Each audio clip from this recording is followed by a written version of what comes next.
Okay, when we just finished the supporters advisory panel meeting, and let's start on the pitch. What a fantastic start to 2020 it's been. Yes, it has. It's been exceptional, really. I think we had an okay Christmas in terms of results. I think we were on such a good run before Christmas that the Christmas probably would be described as okay, and obviously the Crawley defeat was a bit of a kick, but I think they've responded well. And then Sunday was just exceptional. I think it was a game that it was good to get into the third round, I think, and people were pleased to do that. I think we've done well against Chippenham and Newport, Notts County.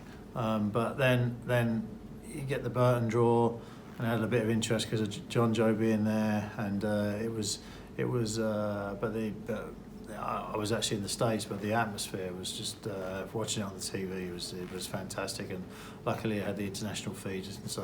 And the noise. One thing I say that the fan noise was exceptional, and it really came across. That's one thing I will say to the fans. It really came across on the TV, and I was with some American friends, and they were quite taken aback by the level of noise by the fans, and just the performance and everything about that day was great. And it's fourth round. It's people, after we got Derby, I think some people were a bit disappointed because obviously everyone wants the big one, the Man United, the Man City, the West Ham, or maybe a small little club like Spurs or Arsenal. But people were a bit disappointed with that. But I said the achievement is getting to the fourth round for the first time since 2004. 16 years, it's a long time. And then now you got a game I would call it a winnable game. It's not, all games are winnable, obviously, but Derby aren't in the best of form all the time, and you got to look at it and go, right, we're there, and we're there on merit, and it wasn't like it was a 1-0 scrape against Burton. It was a comprehensive performance, and I think they were a bit shell shocked. Keith, I want to put it to one side for a few games, no doubt, but we can get excited about it. What a night for the town it is to look forward to, that night when the BT Sport cameras come in. Yeah, BT Sport must have been a 2-for-1 deal with the rugby, but yeah, it's going to be lively. It's going to be busy, and people have said to me, the traffic. I actually spoke to George at the chief executive of the council, and we talked about it a little bit this morning in regards to the traffic management. But it can be handled. We've proved it can be handled, and it's exciting time. It's going to be an exciting night. And you're right, Keith is completely focused on the league, but before that, and I'm not sure when you're going to put this video out, but probably before Salford, and that's the next focus. We need to but we need to ensure we improve our away form, because our home form's been absolutely exceptional. Last sort of 8 games or something. I think it's 6 or 7 wins and 6 wins and a draw and a loss, which is good form. And then it's now getting the away form similar. The cup run's clearly been good for the club's finances. The January transfer window's open, no doubt. With that cup run, it does bring an expectation. How do you, as a chairman, handle that? Well, obviously, you say to Keith that you'd wish the cup run had been in sort of February or March, but no, overall, and you say, and I think I said to James, can we tell Keith the game's on Friday night, but it's not on telly. But no, it is what it is. We're realistic. We've gone through a period of we'd spent a bit of money, a couple of years ago, and we didn't achieve what we would have liked to with relegation, and that was after more investment than we'd put in. So we're definitely a bit more sensible in terms of that. And I think the difference is now we've got a very solid group, and I think you saw that. And I did say to Keith after the game, and we have talked about players, and we continue to talk about players, and we've got some targets, and we've got those discussions, but we're not in an imperative need to rush into doing something. We've got a good group of players that we saw on Sunday were together, and that's just as important of having additional players. So it's identifying the right players. But we've told Keith there's some funds there to do something. In reality, as we all know, football clubs and this club's a loss-making entity. So we're not talking about additional cup profit. We're talking about additional money to come in. And there's a balance of how much do you then spend, and there's a you can get loan players. There's arguments whether loan players work or they don't work, and we're lucky with Scotty this year. It's worked very well for us. And there's arguments say you go and sign a player like a Charlie, but there's also commitments, longer term commitments to players. That if you do go sign someone in this window on a 2.5 year contract, you might not get that cup revenue the following year. So it's enjoying the revenue. It's a tough window. We know it's a tough window, I think at times we've brought too many players in this window in. So I think Keith's pretty comfortable with the discussions that we've had, and it does, it just gives you a bit more confidence in those decisions that there are some funds coming in. The fact there isn't a massive rush in itself is a sign of progress compared to some previous Januaries. Yeah, definitely. I think we're a good group. We're in good form. The injuries to Harry and Sean haven't helped us. But you expect some injuries during the course of the season. I think overall we've had a fit group. I think Macca's on his way back, but I don't think nobody expected Macca at his age to be playing 46 games this year. But he's contributed, and I think everyone sees why Keith brought him to the club.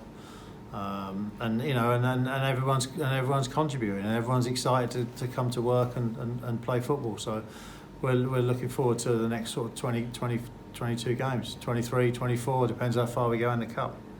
Tonight has seen the latest fans panel meeting. How did you feel it went? Yeah, good. It's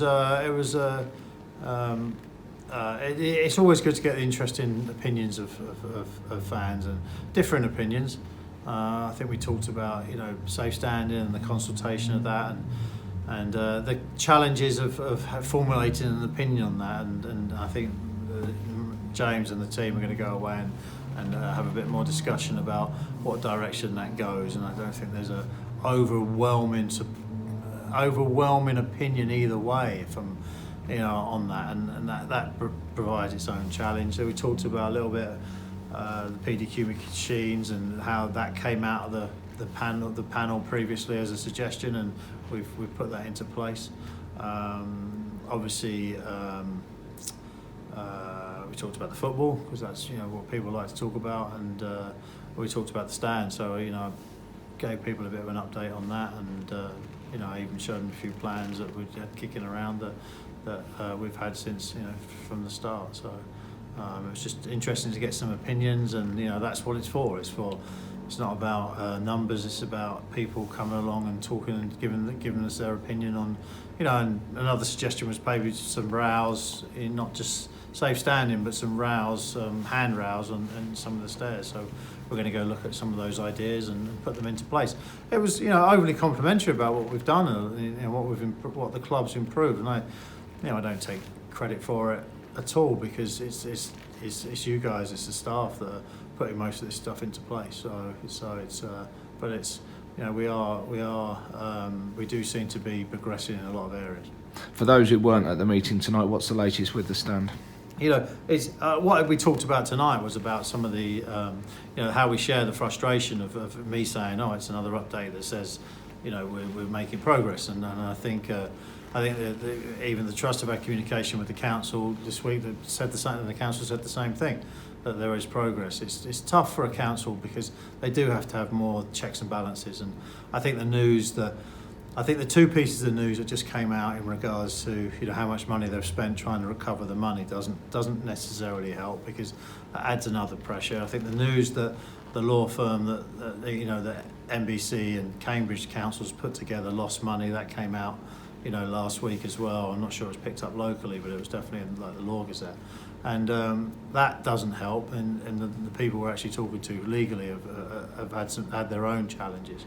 But I think that they're seeing through it, and I think the key is we're talking to officers, and officers then have to go to the members, and the members have got some ideas, and et cetera, et cetera. So we've made our offers, and we're continuing that dialogue. I spoke to George, the chief exec, this morning when I got back into the country, and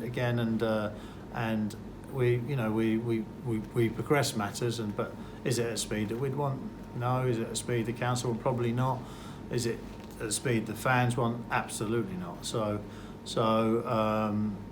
we will keep going in that direction, in the direction we want to go in, and we are making progress. And I know people are going to say, oh, that's what we always say, but it's slow progress, but it's definitely progress all the same. So hopefully with the Christmas period over, which always delays matters in this country, it seems, and the election as well, and that over and that's sorted. So I think we should be moving towards a conclusion. The last year was a great year for the club in so many areas: education, academy, community work. Your hopes for 2020 then must be to continue that off the field work and marry it together with hopefully an upward curve on the field too. Yeah, I think what's good. I think what's really good this year. I think what Keith's done is galvanised the squad, put together a good group of players, and we're getting results. And that's the key. And I always say it. I'm guests of Chris and Alan at Sheffield United, West Ham tomorrow night. And I always just say to Chris and Alan, it's about winning football matches, and there's no better proof in the pudding than what Chris has done in terms of winning football matches. And you look at his record, and Keith's done the same. He's done here, I think. And if you actually look at Keith's record, and I think he's had to do it. He's had to grind out results sometimes, and I think that's understandable in terms of a squad that was inherited, and he's done. I think some of the work he's done is excellent. Is changing the squad and changing the mentality within the squad. And I think a couple of managers tried it, but I think Keith's actually achieved that sort of change in mentality with some of the players that he's brought in and some of the players that he's got out.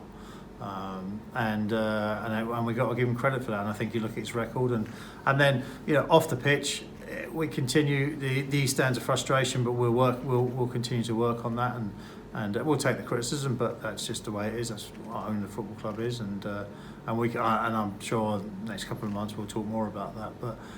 But the other stuff, the engagement stuff, and it's really interesting to see some of the league tables when the benchmarking stuff that come out, and we're you would think sometimes you listen that we're going to be at the bottom of those numbers, but we're not.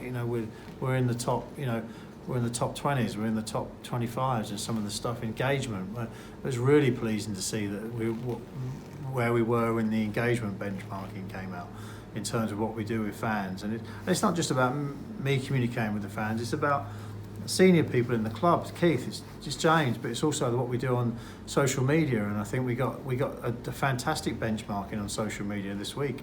The stuff that you do, Gareth, in terms of that, and Matt and Elliot in that department.